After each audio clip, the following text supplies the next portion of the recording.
Scott, thanks for joining us. We're back on our travels this weekend as we take the long trip up to Oldham. What are your thoughts heading into that game? Yeah, I think looking at the last two games that we've played, I've been really encouraged by lots of it. I think we look at the MK Dons game, and it's a really strong point away from home against a team who were probably tipped to be the favourites to win the league at the start of the season. We keep a clean sheet, and it's a really good strong point. And then obviously at home against Chesterfield on Saturday, where we concede a goal but we stay in the game, which probably 2-3 months ago we probably concede a second and lose that game, but we stayed in it. And then of course we get our captain to come up with a brilliant header at literally the last action of the game to get us a point. So I feel positive about them two performances and results, more so the results really against two strong oppositions. Again, Chesterfield being a team who are going to be in and around the playoffs for sure. And then my point of this is that them two results become even better if we go to Oldham and win. So our full focus is on that, and that's what it has been pretty much all week. We've talked about how we're going to do that. Obviously, coach the team, and the difficulty is that we've got tough opposition in front of us to stop us from doing that, and they're hard to break down. They've got a real strong defensive unit. They're really high in terms of giving up goals and giving up chances and XG and things like that. So, and of course, over the last few games, 4 games, whatever it is, we've only scored 1 goal. So we know we've got to improve on that. But there's nothing better, or there's nothing better to do than do it against a team who are strong. So I'm really encouraged and excited to take on that challenge. And they've got good players, in their team. They've got some really capable players. So tough game. I think that Mickey Mellon's done really well. That's their first season back in the Football League, and I think they've had a really solid season so far. We just want to go there and make sure that we come away with a result that makes them last 2 results really strong. Yeah, obviously gained us a point, but that Jay Williams header at the death last week almost felt like clinching 3 points, because it was the monkey off your shoulder, as you say, of not scoring in the last 4 games, and it just felt like a really good moment. How much have we got to sort of cherish that and use that as motivation to sort of say to the players, go and create some more of those? Yeah, definitely. I think staying in the game is important. Like I say, probably 2 months ago, 3 months ago, we would have conceded a second and maybe even a third, and we look stronger. We look, our mentality seems to be loads better than it has been in past months, and we kept going in the game. And like I say, we would have lost that game, but we kept going, and we kept knocking the door down. I thought we were really good in the second half. I'm not deluded to the fact that I didn't think we played that great in the first half. I think it was a bit of a boxing match.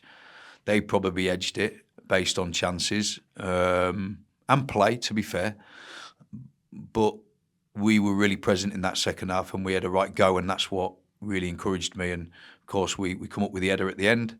We draw the game, and they're 2 really strong results against 2 really strong oppositions, and we've got to be encouraged by that.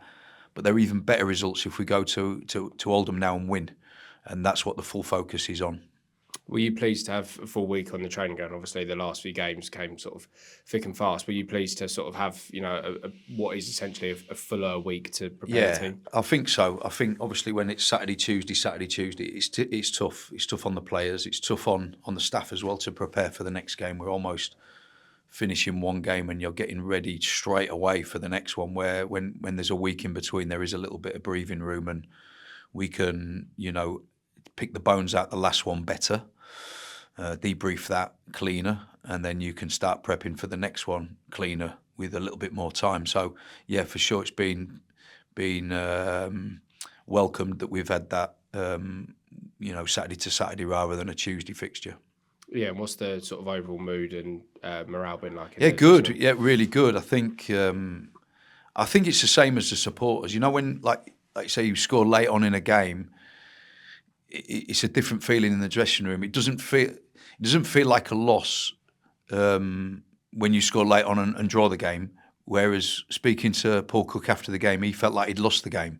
Do you know what I mean? Because we'd scored so late, and they'd probably been 1-0 for quite a long period of time, and he had a bit of banter with me in my office after we had a drink, and my daughter was in there. It was my daughter's birthday the next day, and it was Paul Cook's birthday the next day as well. They shared the same birthday, and Paul Cook said, happy birthday. It's my birthday too, but your dad's just gone and ruined that. So yeah, he felt like he probably lost the game, where we felt like we'd won the game. I know, of course, we've come away with the exact same points. But it is that feeling, and the feeling around the place is really positive because of probably that late goal. And listen, that might end up being the goal that saves our season. Hopefully not. Hopefully we have more, and we're not one goal away from staying up. Hopefully we're more than that, but you never know. And that was a real important goal. So yeah. Yeah, and I'm sure the players were pleased to sort of have a week on the training ground as well, because not only obviously it gives them enough time to prepare for a game, but it gives them enough time to recover from what was, a busy couple of weeks. Yeah, I thought that we looked tired, certainly in that first half against Chesterfield. I had to make a change at half-time and quite early on in the game as well, because we looked tired. I think we put a lot of effort into the MK Dons game, a real lot of effort, obviously away journey. I know it's not miles away. Well, it is miles away, but it's not a big one. But you're getting back late, and then you're off on the Wednesday recovering, and then on the Thursday you're kind of like starting to get ready for the next one. And I thought the players looked a bit jaded certainly in the Chesterfield game, but yeah, a bit more time to recover was definitely needed. Is there an update on Lewis Richards after Saturday? Yeah, Lewis Richards is going to be not available for this weekend, but potential for the next weekend. Okay, and with any of the other injuries, is there anyone that might be back for Saturday's game?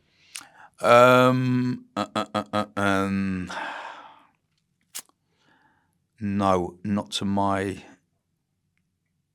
knowledge right at this moment. No. Okay, and obviously this is the second of the 2-game ban that we touched on at the end of last game. Does it alter your approach at all to coaching the team, knowing that you're not going to be on the touchline, or is it business as usual, really? No, business as usual. I've got really good staff that understand everything really down on that technical area. I actually, I've always had positive results as well. It might come back and bite me in the backside, but I've always done quite well when I've sat upstairs. It's never been an issue to me. I think that you actually see the game kind of in a calmer environment rather than be down there in the hustle and bustle of it. And you do get involved, obviously, when you're on the touchline. When you're up above, you kind of like you're just more calmer and probably make clearer decisions, maybe.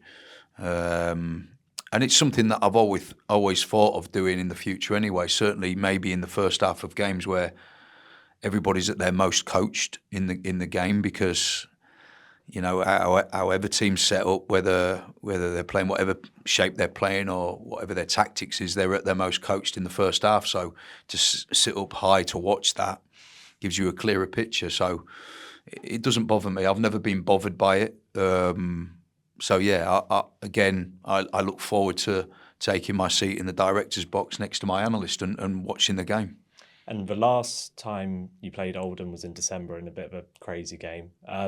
Obviously, it was well documented how much change has been here since then. Have you seen anything that's changed from the way Oldham played, the way Oldham set up, perhaps from that game? No, not really. I think they've had a reasonable season.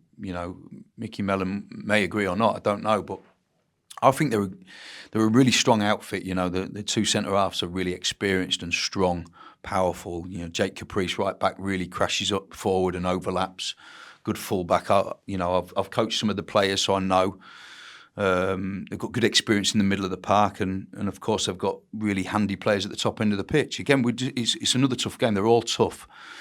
But like I say, they're a really strong defensive unit, and of course we've not had our shooting boots on for a while now, and hopefully, I like playing against strong outfits. I like to test ourselves, and when we're probably going through a little bit of a dark patch in terms of that, there's nothing better than testing ourselves against good, because that's when we can shine, and that's when we can hopefully come through that period and start scoring a few more goals. Brilliant. This might be quite a long-winded question. I remember that game, obviously, we had the penalty right at the end against Oldham last time. That was rightly overturned, wasn't it, in the end, with the decision? But I think there was a penalty just before. There was a foul on Harry Forster, maybe. And there's too many games this year where we've spoken about referees after the game, and that was one of them, I think. What's your view on should VAR be rolled out across the whole of the English Football League system? Yeah, 100%. Yeah. Yeah, definitely for me, without a doubt. If you'd have asked me this probably 12 months ago, I'd have said definitely not. Yeah. And the reason being is probably the definitely not was because how long it takes on certain decisions. And I think some might say it ruins football. You know, it doesn't flow when there's a decision and the referee has to go over to the camera or whatever it is. But I do feel strongly about the fact that the standard hasn't reached my expectations this season. Therefore, if we have VAR, then maybe we would have scored more goals, certainly, because we've had 3 gilt edge goals ruled off for offside when they're onside. So that's 3 more goals we'd have scored this season and maybe picked up 2 or 3 more points, if not more. We've had some really dubious sendings off. Harry McCurdy got sent off at Shrewsbury, never a sending off in a million years. I think Lofty's been victim of a couple of really bad decisions on the sendings off as well. I think that they were harsh. So I think that maybe had there been VAR, maybe we would have got more than we've got. So yes, would be my answer to that. I welcome it. I don't know how it would work at this level personally. I don't know how they would staff it, and I think that would be an issue and a problem because they're obviously struggling for quality referees as it is. So to get staffing to do it would be a massive issue, I would think. But yeah, I would definitely welcome it for sure. Brilliant. Thanks, Scott. Thank you. Cheers.